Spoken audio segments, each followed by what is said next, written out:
I was driving past Karroun Hill when the radio told me she'd been found alive after 12 days. German backpacker Carolina Wilga has been found alive after 12 days missing in the remote bushland near Karroun Hill. The news anchor's voice cut through the static, calm but not quite believing it. The 23-year-old was discovered by search teams in a ravine approximately 4 kilometers from where she was last seen. My hands tightened on the steering wheel. The leather was slick with sweat, despite the air conditioning running full blast.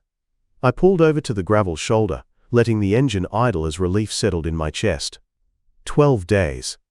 Christ, 12 days in that unforgiving country. And she'd made it. I stared up at the massive outcrop through the windscreen. Its red sandstone face was scarred by millennia of wind and rain, looking exactly as it had 2 weeks ago, when this whole thing started. But something had shifted, a weight I'd been carrying finally lifting. The news anchor continued with professional detachment. Ms. Wilga was airlifted to Karroun Hospital in stable condition. Search coordinator Jim Matthews praised the efforts of volunteers and professional crews who refused to give up hope. But I was already thinking back to that first night, when everything began. When Carolina Wilga was just another name on a missing persons report, and Karroun Hill was about to become the center of our world. It had been exactly 13 days ago when the call went out. I'd been nursing a beer at Mackenzie's Roadhouse, the kind of dive that served as an unofficial community center for the scattered properties and mining camps in the area. The place smelled of diesel fumes and fried onions. Ruby Mackenzie had the industrial fryer going, turning out chicken schnitzels for the dinner crowd. A handful of locals hunched over their drinks at the bar. Jack Brennan was complaining about cattle prices to anyone who'd listen. Tommy Nguyen sat alone at a corner table, working through a stack of station reports with a calculator and a stubby pencil worn down to nothing. The emergency services radio mounted behind the bar suddenly burst to life. Static crackled. Then urgent voices cut through the background noise. All available units. We have a missing person report. Female backpacker, last seen approximately 1800 hours yesterday, Karroun Hill area. Every conversation in the room died instantly. Ruby's hand froze on the beer tap she was pulling. Jack set his glass down with deliberate care. Everyone in the territory knew what those words meant. A tourist, unprepared and alone, in some of the most inhospitable country on the continent. Ruby reached for the radio volume control, her knuckles white against the black plastic. The dispatcher's voice filled the sudden silence. 23-year-old German national Carolina Wilga, traveling alone, vehicle located abandoned at Karroun Hill Lookout, personal effects still inside. The words hit like physical blows. Vehicle abandoned, personal effects inside. That meant no backpack, no supplies, no preparation for an extended stay in the bush. Those of us listening knew the statistics. After the first 24 hours, the odds dropped precipitously. After 48 hours, you were usually looking for a body. Old Jack Brennan pushed back from the bar. His weathered face was grim as he reached for his wallet. Bloody hell, not another one. He wasn't being callous, just realistic. Karroun Hill had claimed its share of the unprepared over the decades. The isolation, the heat, the maze of gullies and broken country that surrounded the main formation. It was a death trap for anyone who didn't understand the rules. Ruby was already moving behind the bar. She pulled out laminated contact sheets she kept taped inside the till. Emergency numbers, search coordinator contacts, helicopter services. Her movements were quick and practiced. This wasn't her first missing person crisis. "I'll call the search coordinator," she said, reaching for the cordless phone. "Tommy, you still got that satellite radio in your truck?" Tommy Nguyen was already standing, his chair scraping against the concrete floor. He nodded grimly as he grabbed his hat from the table. "Yeah, I'll head out there now, set up a comm relay." He drained the last of his beer in one swallow. Others were following suit, conversations abandoned mid-sentence. This was how it worked out here. When someone went missing, the community mobilized without question or hesitation. Money was thrown on tables to cover unfinished drinks. Keys jingled as people headed for their vehicles. Within minutes, the Roadhouse had transformed from a casual evening gathering into an impromptu crisis center. Within an hour, Mackenzie's had become something resembling a military command post. Maps appeared from somewhere, topographical charts that covered the kitchen table and were pinned to every available wall space. Someone had brought a large-scale survey map that showed mine shafts and old exploratory bores. Local knowledge was pooled and shared with the urgency of a medical emergency. Jack knew which tracks were still passable after the recent rains. His 30 years of prospecting had taught him every creek bed and ridgeline within 50 kilometers. Tommy could identify seasonal water sources that might draw a lost traveler. His cattle station bordered the national park, and he'd spent countless hours tracking strays through that same country. Sarah Chen arrived within an hour, still wearing her nurse's uniform from the Karroun Hospital. She'd heard the radio chatter and driven straight out without changing clothes. Her medical bag sat ready by the door. If Carolina was found alive, every minute would count. Someone had printed photos of Carolina from her social media accounts. They were scattered across the bar like playing cards. A smiling young woman with short blonde hair and bright blue eyes, posing at Uluru, at the Grampians, at a dozen other landmarks across Australia. She looked so alive in those pictures, so confident and eager. It was hard to reconcile those images with the reality of what she might be facing in the darkness outside. The official search teams arrived before dawn. Their convoy created a dust cloud visible for kilometers in the pre-dawn light. White, four-wheel drives with emergency service markings. A mobile command vehicle bristling with radio antennas. Trailers loaded with rescue equipment and medical supplies. I'd barely slept, spending the night hunched over maps with Jack and several others. We'd been marking potential search zones based on our collective knowledge of the area. Every creek bed that might offer shelter, every ridge that provided good visibility for signaling, every old mining track that a confused traveler might mistake for a proper trail. Professional search coordinator Jim Matthews stepped out of the lead vehicle as the convoy pulled up. He was a lean man in his 50s with the kind of deep tan that spoke of decades in the field. His movements were economical and purposeful as he surveyed the assembled crowd of volunteers. Matthews set up his portable command post in the Roadhouse car park. Folding tables appeared, covered with communications equipment. GPS units, satellite phones, handheld radios charged and tested. A whiteboard was mounted on the side of his vehicle, ready for tracking search assignments.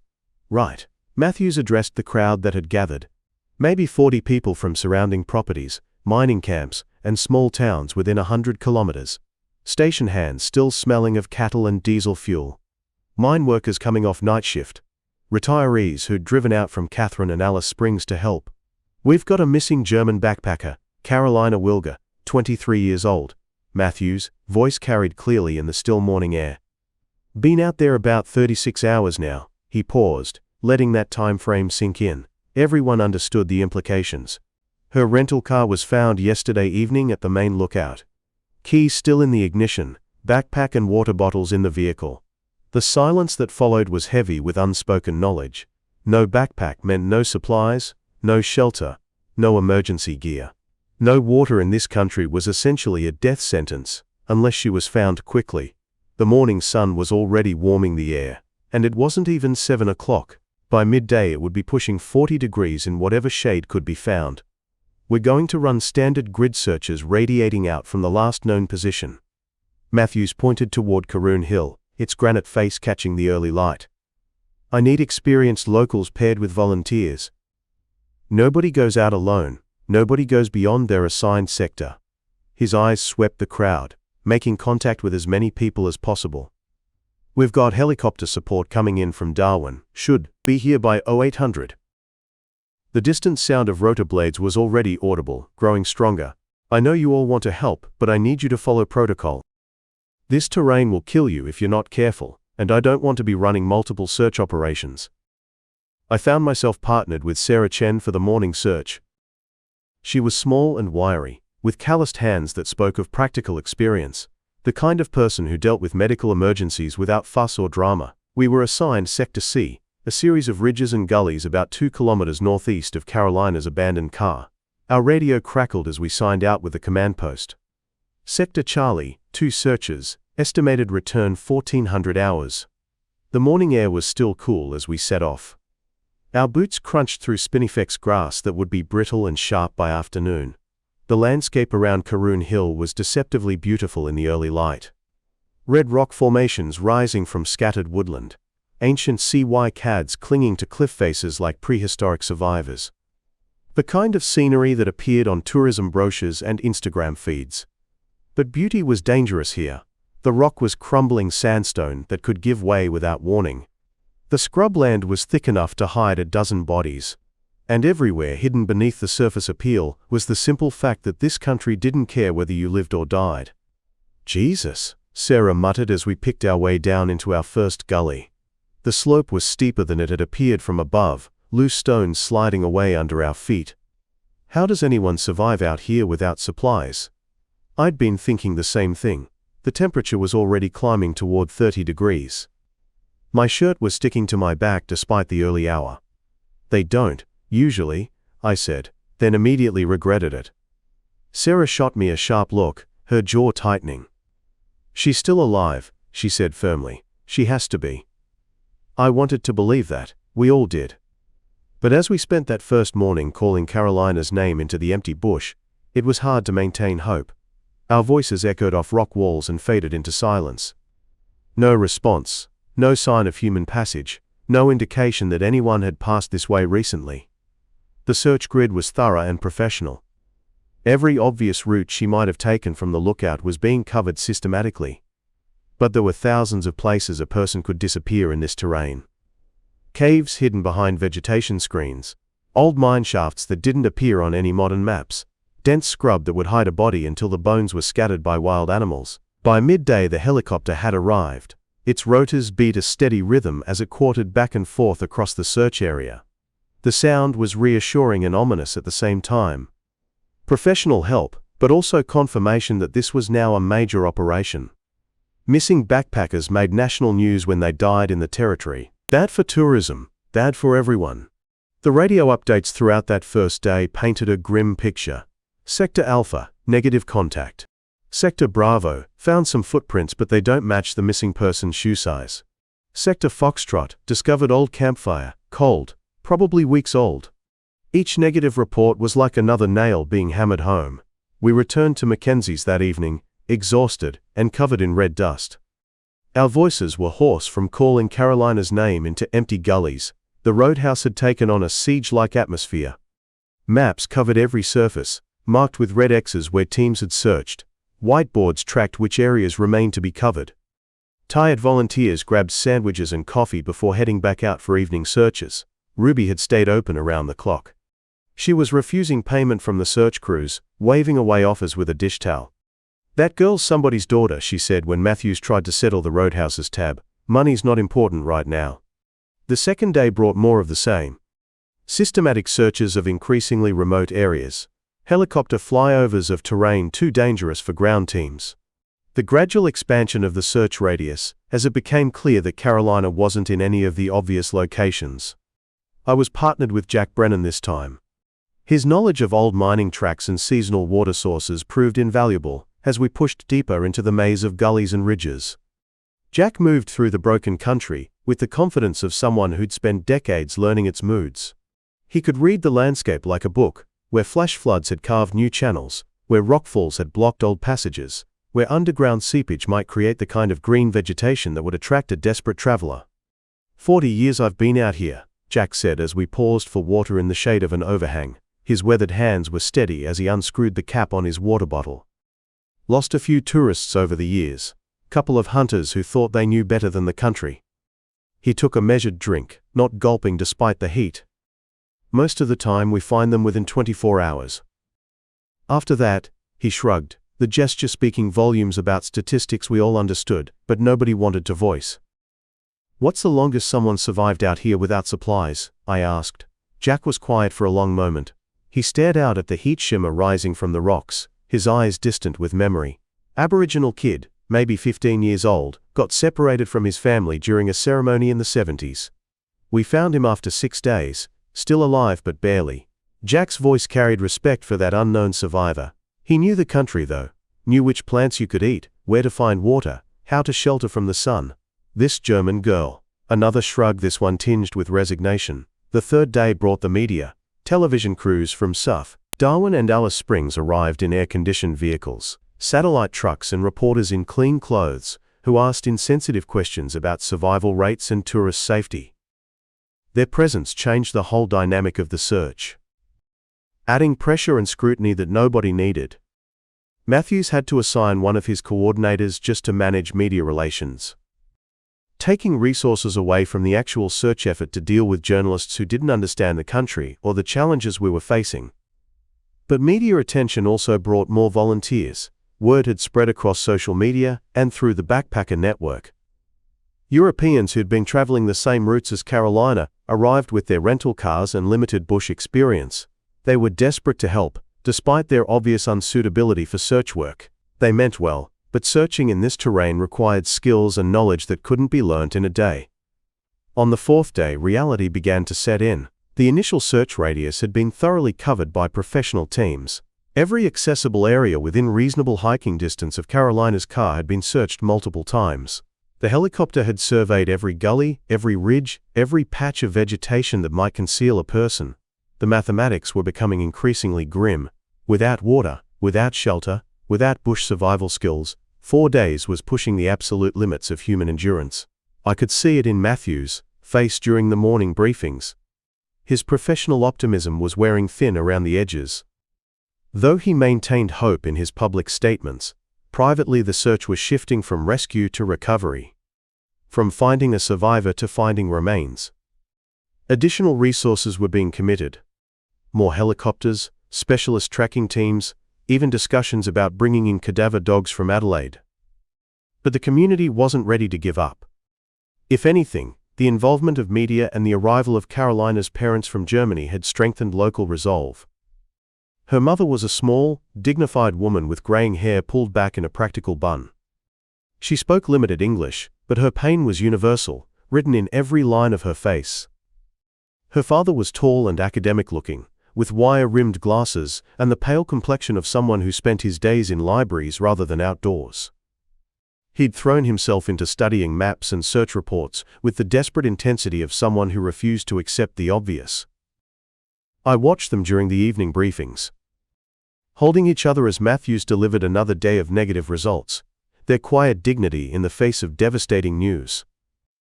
And I felt something harden in my chest. A resolve that went beyond professional duty or community responsibility.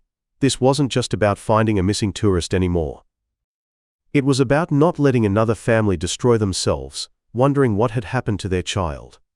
In our country, on our watch. By Vlurapilinsugration. Day 8, the official search was scaling back. Matthews called it a resource reallocation, bureaucratic language that everyone understood. The helicopters were being reassigned to other duties. The professional search teams were packing their equipment into trailers, their radios, their GPS units, their systematic approach to covering ground, all of it moving on to the next crisis. The media had already started drifting away after day 6, when the story stopped generating fresh angles and viewer interest. Carolina's parents remained, but even they were beginning to accept what everyone was telling them. Their daughter was gone.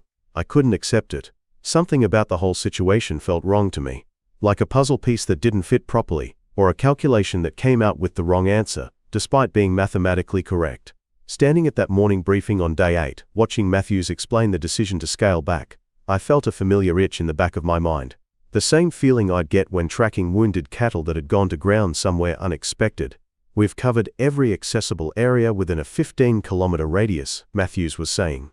His voice carried the authority of professional experience, but also the weariness of someone who delivered this speech before. Extended that to 20 kilometers on the northern approaches. The terrain beyond that becomes increasingly impassable, and frankly, Miss Wilga wouldn't have had the experience or equipment to attempt it. But that assumption bothered me. Everyone kept talking about what Carolina would or wouldn't have done. Where she could or couldn't have gone, based on her profile as an inexperienced tourist. What if she'd panicked in those first crucial hours? What if she'd made irrational decisions driven by fear rather than logic? What if she'd been injured early on and taken shelter somewhere we hadn't thought to look? After the briefing, I approached Matthews privately. The crowd was dispersing, volunteers heading home to resume their normal routines. I'd like to keep looking on my own time, I told him. Matthews studied me for a long moment. His eyes were tired, carrying the weight of too many searches that had ended badly. Mate, I appreciate your commitment, but we've been thorough. Professional teams with proper equipment have covered every reasonable possibility. What about the unreasonable ones, I asked. Matthews sighed, a sound that carried 8 days of accumulated frustration. Look, I know it's hard to let go, but there comes a point where you have to accept the mathematics. 8 days without water. In this heat. He didn't finish the sentence, but the implication hung in the air between us. Her parents are still here, I said. Her parents are grieving. Matthew's voice was gentle but firm. They need to start that process, not chase false hope. But I wasn't ready to stop. That evening, I spread my own maps across the kitchen table, at home. Topographical charts I'd accumulated over years of living in this country. I started marking areas that felt wrong to me, places where the official search logic didn't quite add up. The search had focused on logical routes, established walking tracks, creek beds that might offer water, areas with some shade or shelter. But what if Carolina had gotten turned around completely, in those first critical hours? What if she'd headed in the wrong direction from the start, moving deeper into the wilderness instead of towards safety?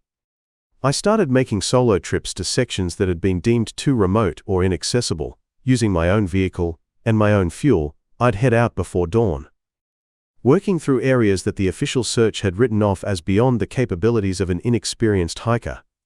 It was dangerous work. If something happened to me out there, I'd become another search and rescue case. But I couldn't shake the feeling that we'd missed something fundamental. Some crucial piece of information that would change our understanding of where Carolina had gone. The terrain beyond the main search radius was even more brutal than what we'd already covered. Ancient granite formations created a maze of hidden valleys and box canyons. Spinifex grass grew in clumps that could hide a person from just a few meters away. The heat was relentless, but I pushed through areas where no official search team had bothered to look, places that existed beyond the edge of reasonable possibility. On day 9, I found something. Not Carolina, but evidence that someone had been in an area the official search had deemed impossible to reach. Broken branches on a desert oak, arranged in a way that didn't look natural. It was subtle, the kind of sign you'd miss unless you were specifically looking for evidence of human passage, but it suggested that someone had moved through this area recently. Someone who'd been pushing branches aside, possibly looking for shelter, or trying to signal for help. I marked the location with my GPS unit and expanded my search pattern around it. The area was a nightmare of loose rock and hidden crevices. The kind of place where you could break an ankle just walking across it. But if Carolina had been injured, if she'd been looking for shelter, it was exactly the kind of terrain where she might have gone to ground. Day 10 brought the breakthrough. I was working through a section of broken country, about 3 kilometers from where I'd found the broken branches. Following what might have been an animal track between 2 granite ridges, the sun was already high, and sweat was stinging my eyes as I picked my way across loose stone. I was considering turning back when I saw it, a glint of something metallic wedged between rocks near what looked like the entrance to a hidden ravine. My hands were shaking as I worked the object free. It was a water bottle, stainless steel with German text printed on the side, the kind of bottle a European backpacker might carry. It was empty, but there were no signs of significant weathering. It hadn't been there long. I stood in that hidden entrance for several minutes, just holding the bottle and trying to process what it meant. This was 3 kilometers outside the official search radius, in terrain that everyone had said was too difficult for an inexperienced hiker to reach. But here was proof that someone, almost certainly Carolina, had made it this far. The ravine itself was narrow and deep, cutting between 2 walls of granite like a hidden canyon. From above, it would be completely invisible. Even from ground level, you'd have to be standing in exactly the right spot to notice the entrance. If Carolina had fallen into it, or taken shelter in it, no search team would have found her using conventional grid patterns. I pulled out my GPS unit and marked the coordinates with trembling fingers. Then I tried my satellite phone, though the signal was weak between the granite walls. I managed to get through to the Search Coordination Center on the 3rd attempt.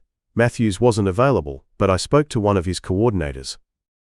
"Sir, that area was deemed outside the feasible search radius," the coordinator told me. His voice was professional but skeptical. "I'm holding her water bottle," I said. German text on the side, stainless steel. She was here.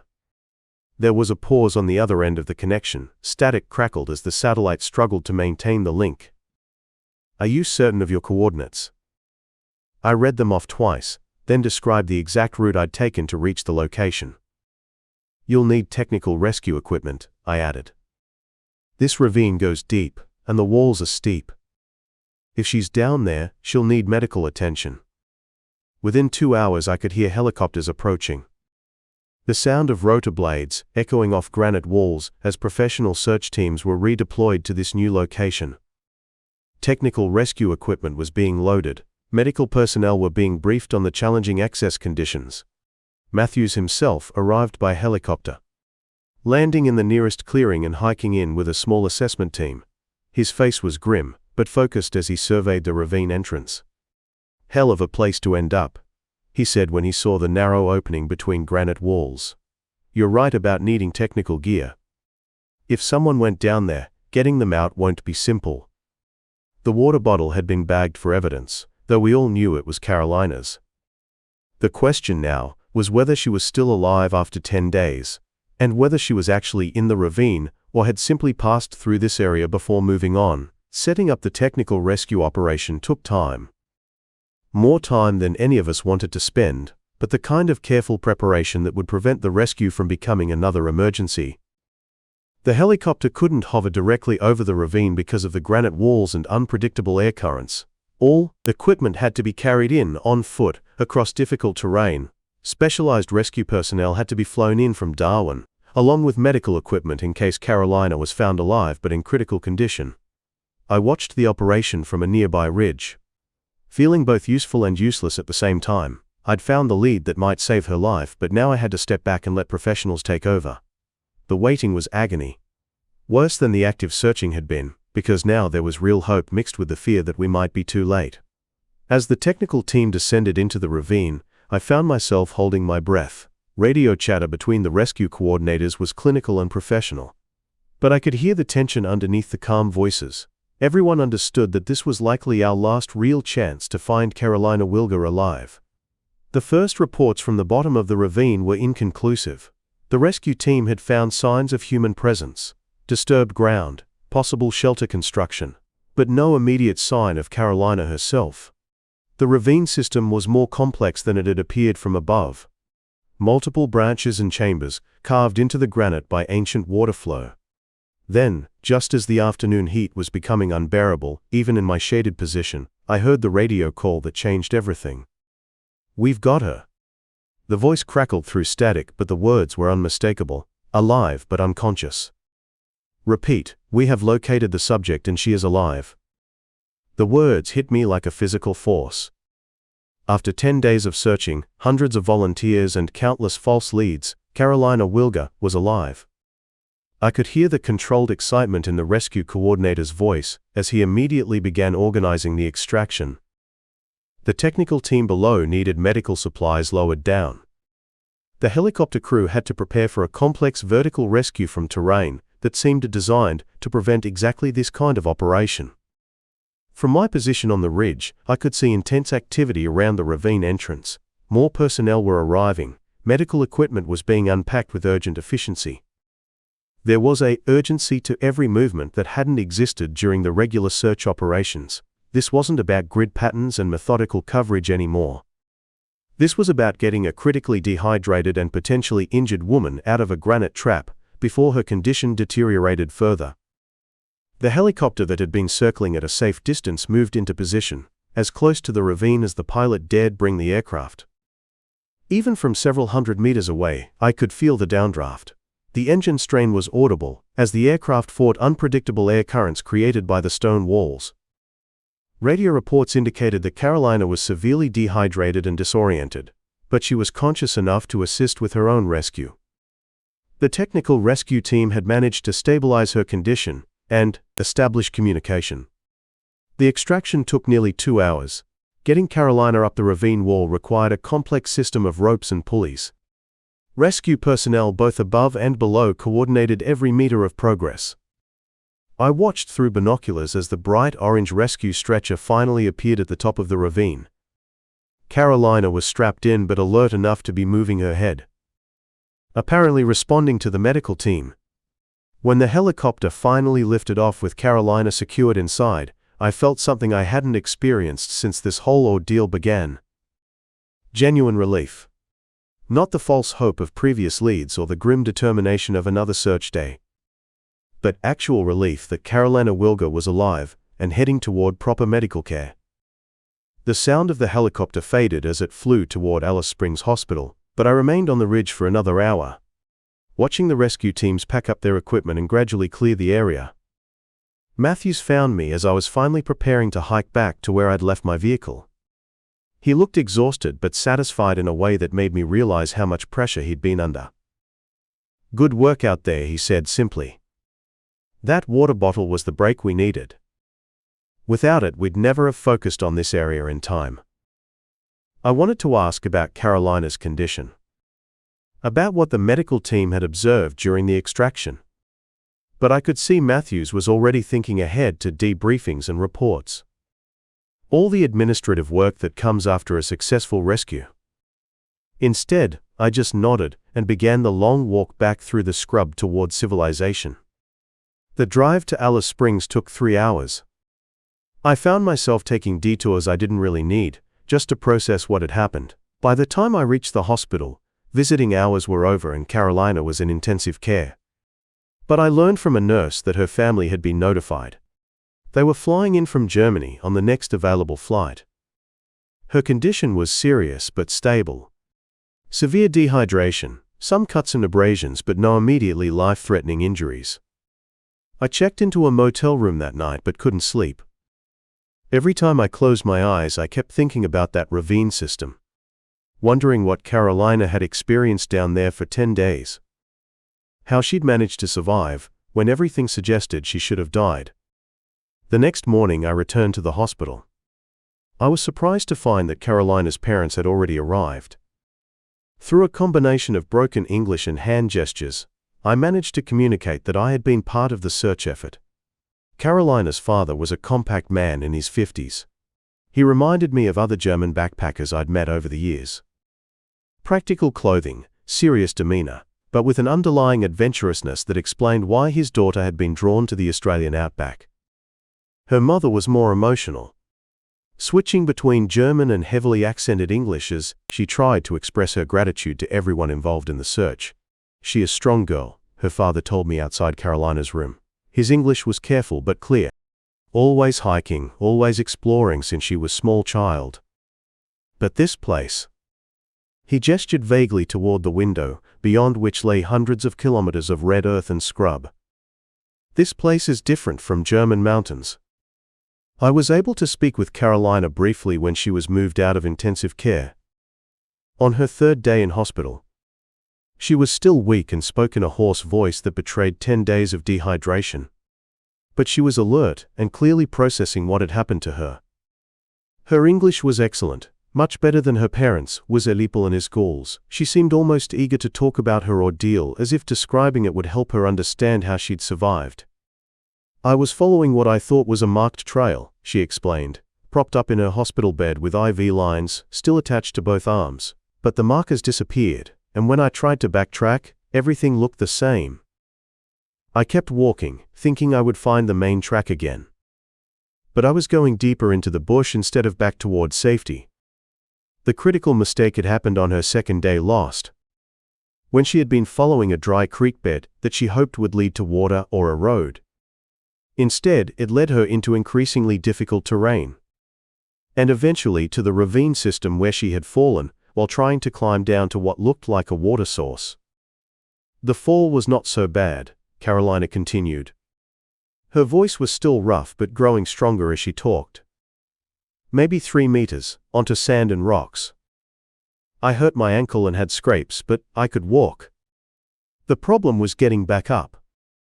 The walls were too steep, and when I tried to climb, rocks would break away." So Carolina had found herself trapped in a ravine system, with limited water, no food, and no realistic way to climb out.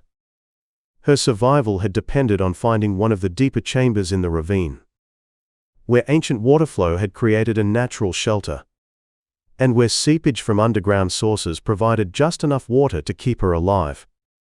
"There was a place where water came through the rock," she said. Her eyes were distant with memory. "Not much, maybe a cup each day, but it was clean. And I found plants growing there that I recognized from survival books. Native spinach, bush tomatoes that were not ripe but still had nutrition. Carolina had studied biology in university. She'd prepared for her Australian trip by reading about edible native plants. Never imagining that knowledge would literally save her life. But even with water and minimal food, 10 days in the ravine had pushed her to the absolute limits of survival. When the rescue team found her, she had been unconscious, probably wouldn't have lasted another day. I heard voices on the 8th day, she said. People calling my name but very far away. I tried to call back, but I don't think they heard me. After that I thought maybe I was imagining voices because I wanted so much to be rescued. Those voices had probably been from the search teams working the area. But the ravine's acoustics had made it impossible for anyone to locate the source of any response Carolina might have made. It wasn't until I found her water bottle and focused the search on that specific area that the technical rescue team could get close enough to hear her. Over the following weeks, as Carolina recovered her strength, I found myself returning frequently to the question of why I had kept searching. When the official effort had scaled back, other volunteers had accepted that Carolina was probably dead. They'd returned to their normal routines. But something had driven me to continue making solo trips into increasingly remote areas around Karroun Hill. Part of it was stubbornness, certainly. I'd been involved in enough searches over the years to develop strong instincts about where lost people might go. Something about the initial search pattern hadn't felt complete to me, but there was more to it than that. The community response to Carolina's disappearance had revealed something about the people who live in this harsh country, a willingness to drop everything and help a stranger. Even when that stranger had made mistakes that put her in danger, I'd seen neighbors who barely spoke to each other working side by side in search teams. I'd watched Ruby spend hundreds of dollars on fuel and supplies for volunteers, never asking for reimbursement. Local Aboriginal elders had shared knowledge about traditional water sources and safe travel routes. Information that had been passed down through generations of people who understood this landscape in ways that no modern GPS system could replicate. Carolina's rescue had become something more than just finding one lost backpacker. It had become a test of whether our community would abandon someone in need. And collectively we had refused to let that happen. The bonds formed during those 10 days of searching didn't disappear when Carolina was found. The communication networks established for coordinating volunteers evolved into better systems. For sharing information about road conditions, weather, and other safety concerns. People who had worked together in search teams continued to help each other with practical problems, equipment failures, vehicle breakdowns, supply runs to town. Most importantly, Carolina's survival story became part of the local oral tradition, a tale that would be told to future travelers as both warning and encouragement. Warning about the unforgiving nature of the outback.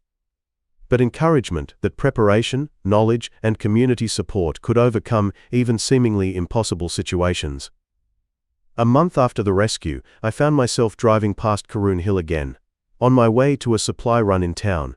But instead of seeing it as a place where people disappeared, I now saw it as a place where a community had come together to bring someone home. The granite ridges and hidden ravines were still dangerous, still capable of trapping the unwary. But they were no longer quite as threatening as they had seemed during those long days of searching. Carolina had returned to Germany by then. But not before organizing a gathering at the roadhouse to thank everyone who had been involved in her rescue. She had gained back most of the weight she'd lost.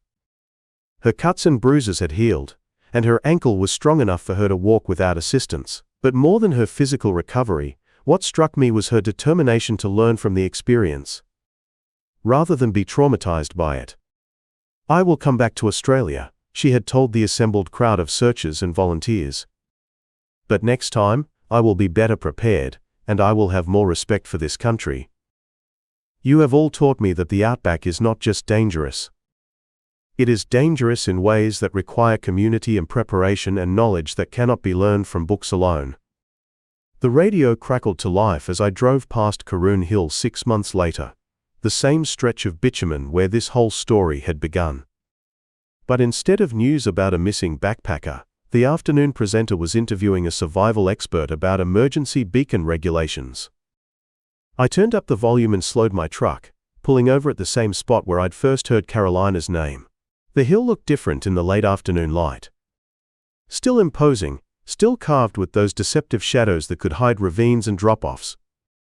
But somehow less malevolent than it had during those desperate days of searching. The granite faces that had seemed to mock our efforts now appeared merely indifferent. Ancient sentinels that had witnessed countless human dramas without judgment.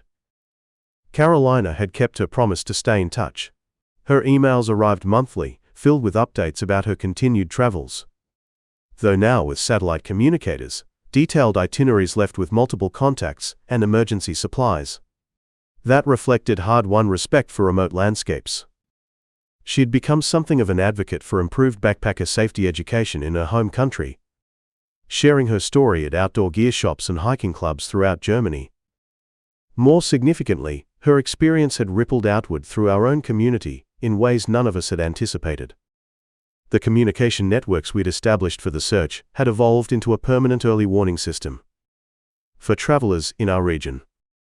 The Roadhouse now maintained a logbook where people could register their intended routes and expected return times. Ruby checked it daily and followed up on anyone overdue. The system was entirely voluntary, but most travelers appreciated the extra layer of safety, especially after hearing Carolina's story. As I sat in my truck watching the sunset behind Karroun Hill, I reflected on how the experience had changed my own understanding of this landscape. I'd lived here for over a decade, considering myself knowledgeable about the local terrain and conditions. But Carolina's ordeal had revealed how much I still didn't know, and how much more effective I could be when working as part of a coordinated team rather than relying solely on individual expertise. 6 months later, Karroun Hill still dominated the landscape, still posed the same geological hazards, still demanded respect from anyone venturing into its complex terrain.